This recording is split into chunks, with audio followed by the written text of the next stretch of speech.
Hello everyone, I'm Rachel, a Radical Soul Untangled. So I started to do a energy check-in, head, heart, and environment, and got it all set up.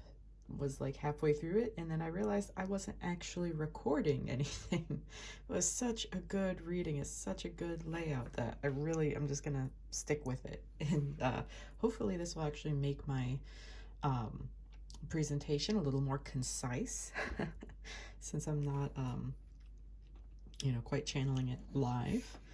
So we have the head, heart, and environment. These were the cards I drew, did my shuffle, and then I did the cut the deck 3 ways, and then these are kind of like the little mini bottoms of the deck, so like kind of like the clarifiers or the underlying energies for each of these sections, if that makes sense to you. If not, just ignore those details. But first for the head, we got the star card, which, that's a good card. It's very much, it's like the North Star, the guiding star. There's also usually a lot of hope with this star. And I like this is using that Wild Unknown tarot deck. And so it's very stark, simple, and the star here is multicolored, is rainbow colored. So I take that to mean, like you're looking at the star from a balanced perspective.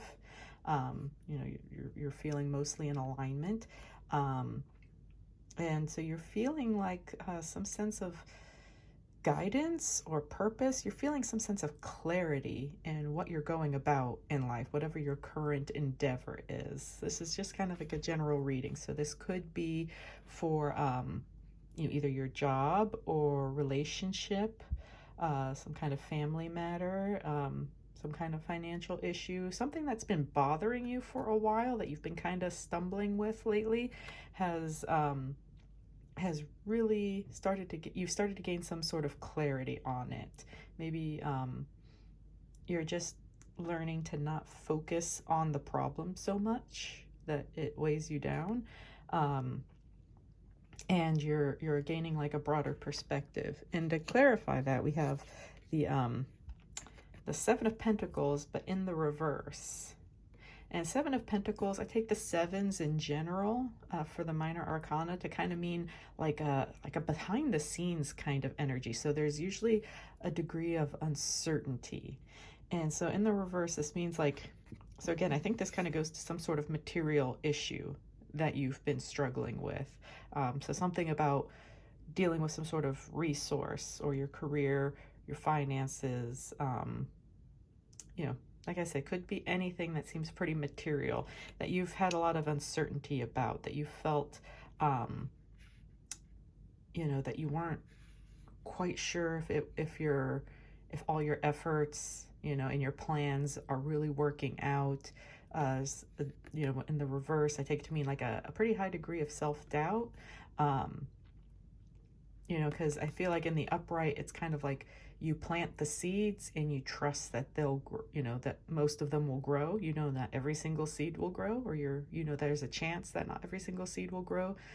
So you plant a lot of seeds and you just trust that they'll grow. You don't dig them up every day to see if they've germinated yet and see how long the sprouts have gotten. You just plant them and watch them grow, and you feel some uncertainty, but you trust it'll happen. In the reverse, there's a lot more self-doubt. But with the star here, I take it to mean that, as like the first energy that came out is that you've been feeling this self-doubt about some issue, about your, if your efforts are in vain or not. And you feel as though, so you've got some sort of indication that things are actually working out. And so you're feeling very hopeful. You're in a much more hopeful place than you were recently. And for the heart energy, we have the Three of Cups. Now this is the card of friendship and camaraderie. This has a lot of lower chakra energy, so red, orange, and yellow. So we got the root chakra, and sacral, and we have the solar plexus. So we have, security, creativity, it's sensuality. Doesn't necessarily have to be sexual, could be, you know, but it can also just mean sensual, you know, just enjoying life, enjoying experiences, enjoying food, enjoying drinks, you know, with friends. And this is like soul tribe kind of energy, because these are friends that you don't have to be fake with. You can be authentically yourself around them and enjoy yourself. You have a good time, you know, like I said, you feel secure in these friendships. You feel supported creatively, and you enjoy, you know, the good things in life, the sensual pleasures, and you just feel confident being yourself around them. So yeah, you've had like a lot of good friendships that have been strengthened recently. Maybe you had a recent like get together or something with some good friends, and you just had a great time recently. And as a clarifier to that, we have the Two of Cups, so 3 and 2. I take this to mean that could go like two ways. So take it how it works for you. Whatever you find helpful. That's the point. It's not me trying to find a very specific person that this works for. But either you have these friendships that have been supporting you through maybe like a past relationship, and maybe you start to feel like, you know, you could have, you know, a relationship again. Maybe you haven't had a relationship for a while and you've relied on your friendships. And because your friendships have helped model for you a healthy idea of what relationships should be like, you feel like a little more confident about dating again. You know, because now your friends, how your friends have valued you, how your friendships have supported you, you realize I should expect that in a partner, because maybe in the past you didn't expect that from a partner. Maybe you expected to do all the nurturing and supporting, and you assumed that they would join in, but you didn't know how to expect that, you know, or you picked people who weren't in that kind of alignment, and you were hoping you could help them get to that alignment, but they just weren't in a place where they were ready to be that kind of person yet. And yeah, so it could mean that, or it could just mean that you're relying on your friendships. And if this was in the reverse, I would say like you've gotten over the idea of romantic love, because Two of Cups isn't necessarily romantic love, but I feel like in this card, it's definitely implied with the roses and the two cups being so close together and they're crisscrossed. So it usually means like a new union, you know, new relationship starting, usually romantic. So it could also mean that you're integrating, you know, integrating the concept of romantic relationship and friendship. They're not mutually exclusive, and they're not hierarchical. Like they're not a romantic relationship is greater or higher or more significant than your friendships, and or vice versa. You're starting to really integrate these ideas, you know, that a healthy friendship can help model for you what a healthy romantic relationship is like. And a healthy romantic relationship should have a firm foundation in friendship. And also the, you know, your partner and your friends, your closest friends, your soul tribe friends, these aren't just, you know, associates from work, you know, or people that, you know, you just happen to socialize with in a common grouping. This is like soul tribe energy because of these lower chakra cards, because these people make you feel secure, creative, and authentic. So so you start to realize that if those soul tribe level friends aren't jiving with your romantic partner potentially, then, you know, there's going to be an issue. So these energies have to mesh. You know, these loves aren't one is better than the other. They are ultimately, you know, inseparable, you know. Yeah, so this is basically showing me that you're probably adopting just a new understanding, you're building a new paradigm of what love really is about. And in the environment, though, this is what I thought was interesting, is that the world you have the world in reverse. So the world is kind of like, you know, heroes welcome completion. If you think of that, was it Joseph Campbell, you know, hero story arc. You know, this is that, you know, hero returns, older, wiser, more skillful, you know, and shares that with the world.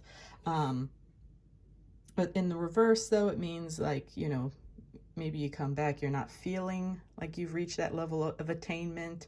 You know, maybe it's felt like elusive. Maybe you just feel some self-doubt or confusion about like, hey, this goal finally happened for me, but I feel kind of hollow about it. Like, oh, maybe you got some kind of promotion, or maybe you got something that you were really, really hoping, you were really thinking was going to satisfy you, or make you feel more complete. And you found that, excuse me, afterwards, it left you feeling kind of hollow, kind of empty inside. As empty as this bison's skull, now that there's a sword driven right through its eyeballs. I don't know. I think this Seven of Swords, or this Ten of Swords is a little funny to me. So what I take it to mean is that this world card shows that you're starting to actually fall away from the ideas that your conditions are what make your mood, are what make you happy or sad. You're starting to come to this realization that that you have to have this internal level of fulfillment in order to be happy. You know, like you need to cultivate happiness. You get to cultivate your own joy, your own love. And so this old idea is falling away, this Ten of Swords energy. It could be about betrayal, you know, but it's basically like you've had an idea that you've clung to for so long, or a belief structure or paradigm that you've clung to, and all kinds of evidence has been building and building over usually years, that finally, you know, something happens and you're just like, okay, I give up. This belief is, you know, is not true for me anymore.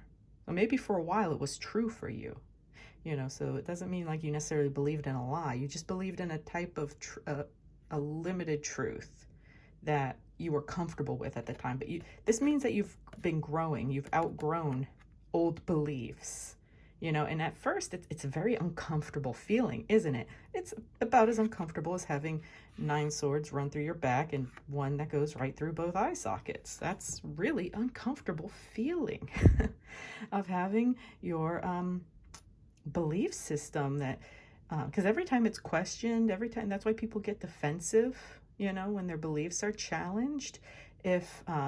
If it's wrapped up in their ego, if it's wrapped up in, if it's a condition that gives them a sense of security, people get very defensive about those beliefs.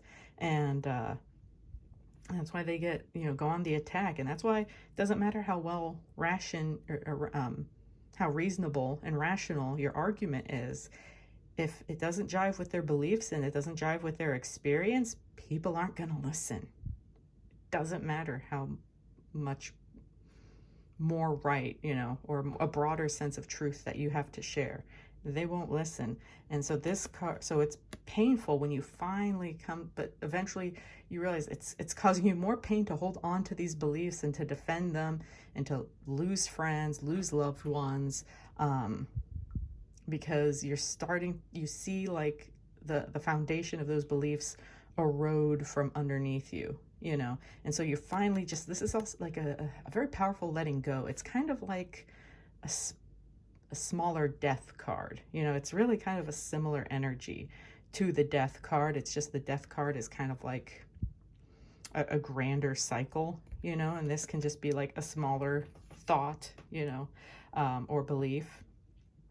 But yeah, so it's kind of it's a painful end to, and it can also mean like betrayal, like, okay, this relationship that I, you know, put so much energy and I had so much faith in, and yes, I saw that there were some red flags, but I really thought if I did these things, it would work out for the best.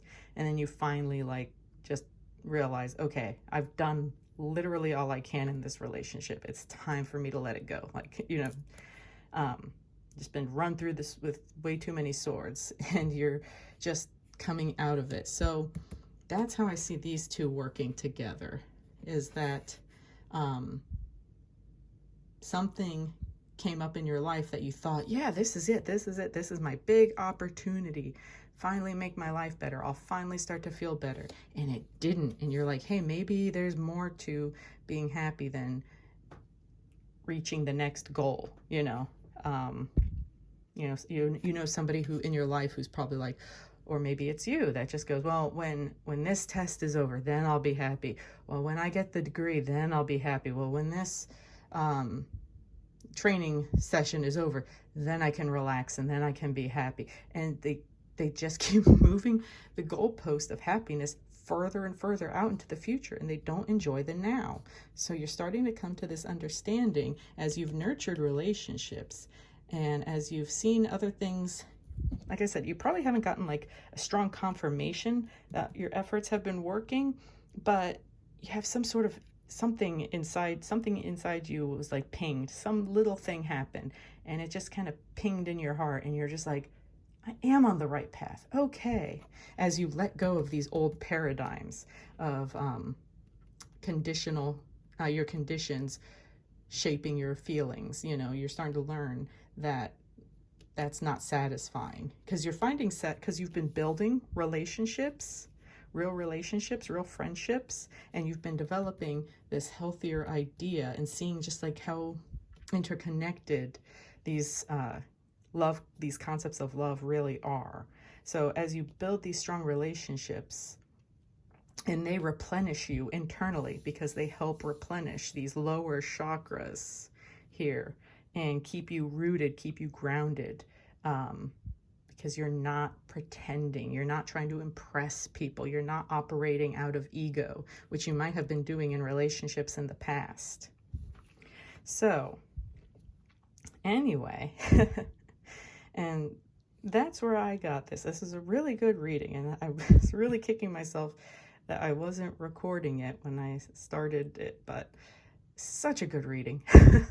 Sometimes I'll just do it all over again, because I want you guys to like actually see how the cards come out and hear my reactions, but this gave me a time to really channel it, and I hope it was a little more concise with this. Let me know what you think. I do personal readings. Right now I just do personal recorded readings, but I am considering like getting onto Zoom or WhatsApp and maybe booking live readings. I'll have my contact information in the link below in the description, so check that out if you're interested. If this reading resonated with you, I will appreciate any comments, likes, subscribes, shares, anything you got. So, and if you follow me on Facebook, Instagram, I'd be very grateful. So thank you so much. My name is Rachel, a Radical Soul Entangled, and I really appreciate your time and attention. Take care.